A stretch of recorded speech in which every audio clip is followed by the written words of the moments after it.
Hey guys, Brand Showman Brown here, physical therapist, CrossFit coach, and wellness coach with Get Your Fix Physical Therapy. Yesterday we talked about the sacrum, part of the bottom of the spine, the little triangle, and how it can cause or contribute to sciatic issues or sciatica. Today I want to get into the areas on the sides of the pelvis and the spine, the sides of the sacrum and the spine, which is your pelvis. So your pelvis is basically this big bowl-shaped thing here at your waist. So from this little shelf that you can make on the bones here, and then it goes down here. So with your pelvis, it should sit in a nice symmetrical position, so almost a bowl type position, with more of the hey Cameron, how's it going? It's kind of like a bowl, should be nice and symmetrical, everything nice and in line. What can happen though, for a number of reasons, is we can get a rotation happening. So rather than being this nice symmetrical position, we can get this slight rotation, we can get an upslip type thing happening. We can also get what we call an in-flare or out-flare, which means one kind of rotates out or in. The flares aren't as commonly seen, but they can happen. Hey John, hey Brittany, how's it going? Hey Christy. So, question now is, how do these things happen? So as far as the upslip goes, most upslips are due to like postures that we maintain. If we stand a little bit on uneven surfaces frequently, if you run on uneven surfaces frequently in the form of on the edge of a street where it's a little bit slanted to drain water, that can contribute to things like that.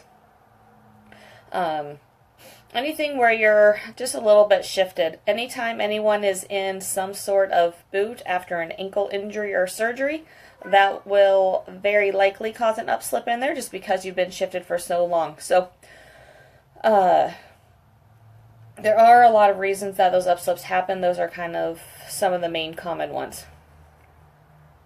Now, as far as the rotations,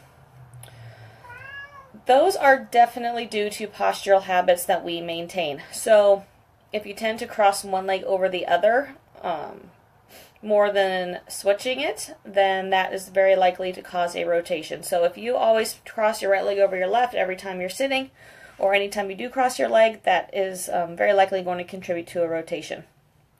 Driving causes a lot of these problems because that right leg is extended out, so it's just, if it stays there in those prolonged periods, your body just gets used to that position and it will shift a little bit. So I see a lot of this with people who drive a lot for work, who drive like carpool, that sort of thing. So driving definitely causes a lot of these rotation problems. In the gym, if you're lifting any sort of pulling from the ground, similar to what I was saying with the sacrum yesterday, if you pull with one side more than the other because of where those muscles attach, it can cause a shift. Same thing for in the low back. Where the low back connects to the pelvis, it can also pull on it slightly, and cause a little bit of a shift. Let's see. Yeah, those are kind of the main things I see as far as those rotations. Most rotations are due to postural habits that we maintain. So sitting with one leg crossed over the other, or driving are kind of the big ones. So if you have any further questions on this, I'd be happy to get back to you or answer any of those questions for you. Hey Z, how's it going? But as far as same thing as we were talking yesterday on the muscles that attach to the pelvis and or the hip and the sacrum. Same thing happens when we get those pelvic rotations. We get an asymmetrical pulling of both the hip flexors on the front, the hip extensors on the back, and our trunk extensors in our spine. So, and that just causes basically an abnormal pulling on the muscles as well as tension on the nerves. So I know it's very confusing. It's a lot of information. It'll make sense over the next couple days as I start showing you some different things you can do for it. So thanks for hanging tight with me as far as this confusing information. Like I said, post any questions below if you have them. If you're watching this on replay, definitely post your questions below. And as usual, if you have any specific things you want to address, please reach out to me. I'd be happy to answer those for you. So, hope you had a wonderful Friday, and I'll check in with you guys again tomorrow. All right, bye. Hey, Shane. Thinking about sleeping is causing... Sleeping can definitely cause problems, especially if you're in the same position all the time. Not necessarily on your side, but if you kind of keep one leg straight and one leg bent and are a little bit rotated through your torso. So as far as if that leg's straight, this one's bent, and you're kind of rotated all night, that can definitely contribute to some of these problems as well. If you can, try to sleep with a pillow between your legs with your knees knees stacked. That could help some of that a little bit.